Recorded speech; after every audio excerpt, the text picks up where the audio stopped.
अस्सलाम वालेकुम। आप लोग कैसे हैं? ठीक हैं? उम्मीद करता हूँ आप लोग खैरियत से होंगे। आज का हमारा टॉपिक लास्ट टॉपिक से रिलेटेड ही है, बेसिक कॉन्सेप्ट्स ऑफ अकाउंटिंग। आज हम पढ़ेंगे rules of debit and credit. These are the foundation bricks of accounting. ये 5 रूल्स हैं। डेफिनेशन में मैंने आपसे रूल्स एंड रेगुलेशंस की बात की थी। जो रूल्स हैं वो यही रूल्स हैं। अगर ये 5 रूल्स आपको कमांड है इस पे, तो आप इजीली अकाउंटिंग को हैंडल कर सकते हैं। एसेट और एक्सपेंसेस, ये दो चीज़ें ऐसी हैं कि जब ये बिजनेस में इंक्रीज होंगी, आपने बिजनेस के पॉइंट ऑफ व्यू से सोचना है। बिजनेस में इंक्रीज होंगी तो डेबिट, और बिजनेस में डिक्रीज होंगी तो credit. Liabilities, income and capital, ये बिजनेस में इंक्रीज होंगी तो क्रेडिट, डिक्रीज होंगी डेबिट। लेकिन ये डेबिट और क्रेडिट है क्या चीज़? What is debit and credit? Debit. The left side of every account is known as debit and the right side is credit. Actually ये हमारे पोजीशंस को एक्सप्लेन करता है कि जो पोजीशन, जो राइट पोजीशन होगी अकाउंट की, वो क्रेडिट, और जो लेफ्ट साइड होगी वो डेबिट होगी।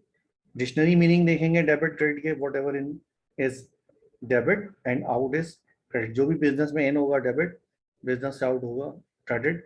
ये डिक्शनरी मीनिंग्स हैं, लेकिन अकाउंटिंग में इसका सेंस डिफरेंट है।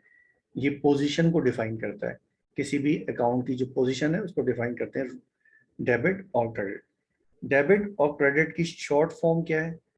हम शॉर्ट फॉर्म में डेबिट को डी आर और क्रेडिट को सी आर लिखते हैं। D R stands for debit record and C R stands for credit record. Assets, अब ये एसेट्स क्या होते हैं? Assets are economic resources that are owned by a business and are expected to benefit future operations. Assets वो economic resources होती हैं जो business की मिल्कियत होती है, जिसको बिजनेस ओन करता है, और फ्यूचर बेनिफिट मिलता है। ऑपरेशन जब हम करते हैं तो उससे हमें मुनाफा होता है या हमें कोई फायदा पहुंचता है। अब ये इकोनॉमिक रिसोर्सेज क्या होती हैं? आपके जहन में सवाल आएगा इकोनॉमिक रिसोर्सेज क्या होती हैं। तो हम इकोनॉमिक रिसोर्सेज को एक्सप्लेन कर देते हैं। Economic resources are the factors use in producing goods and providing services. अभी हम इसकी डिटेल में नहीं जाते हैं, राइट? सिर्फ फैक्टर्स बता देता हूँ आपको। लैंड, लेबर, कैपिटल, इंटरप्रेन्योरशिप, ये सारे के सारे इकोनॉमिक रिसोर्सेज जिनकी हमने प्रोड्यूसिंग गुड्स की बात की हमने, तो ये उसी से रिलेटेड है। लेकिन मैं अभी इसकी डिटेल में नहीं जा रहे हैं। अभी साहब सिर्फ आप इतना याद रखें कि एसेट्स वो तमाम इकोनॉमिक रिसोर्सेज जिनको बिजनेस ओन करता है और जिसको यूज करने से हमें बेनिफिट्स मिलते हैं, वो एसेट्स होते हैं। इसकी एग्जांपल्स क्या हैं?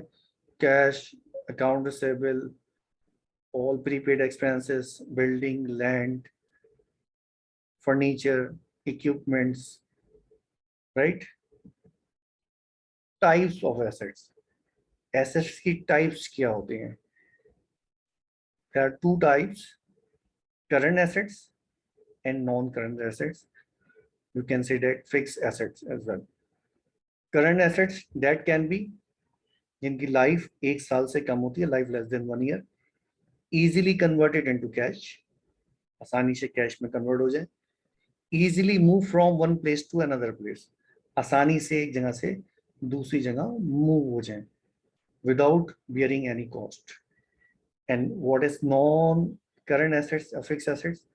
Fixed assets that can be life more than 1 year, जिनकी लाइफ 1 साल से ज्यादा होती है। वॉइस वर्सा, हमने इजिली कन्वर्टेड, ये आसानी से कैश में कन्वर्ट नहीं होते।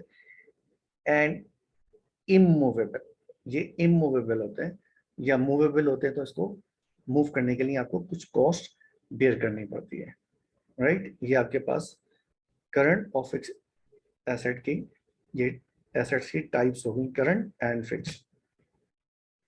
Example of current and fix assets. अब ये करंट एसेट्स और फिक्स एसेट्स की टाइप्स क्या है? अभी हमने पढ़ लिया कि लाइफ 1 साल से कम होती है, फिक्स एसेट्स की लाइफ 1 साल से ज्यादा होती है। राइट, इजीली कैश में कन्वर्ट हो जाते हैं, फिक्स एसेट्स इजीली कैश में कन्वर्ट नहीं होते, इमूवेबल होते हैं फिक्स एसेट्स, करंट एसेट्स जो है वो इजीली मूव हो जाते हैं एक जगह से दूसरी जगह।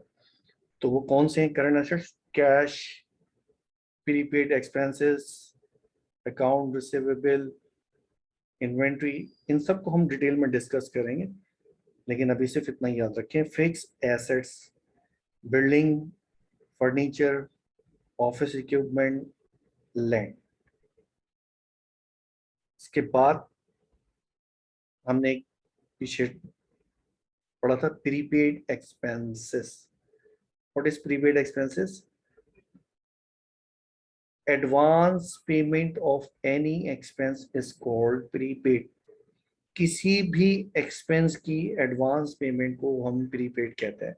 लाइक मैं सैलरी किसी को एडवांस दे दूं, रेंट किसी को एडवांस दे दूं, इंश्योरेंस की एडवांस पेमेंट कर दें, वो फ्यूचर में एक्सपेंस होगा, लेकिन जिस टाइम हम पेमेंट करते हैं तो वो हम उसे प्रीपेड अपने पास बुक करते हैं।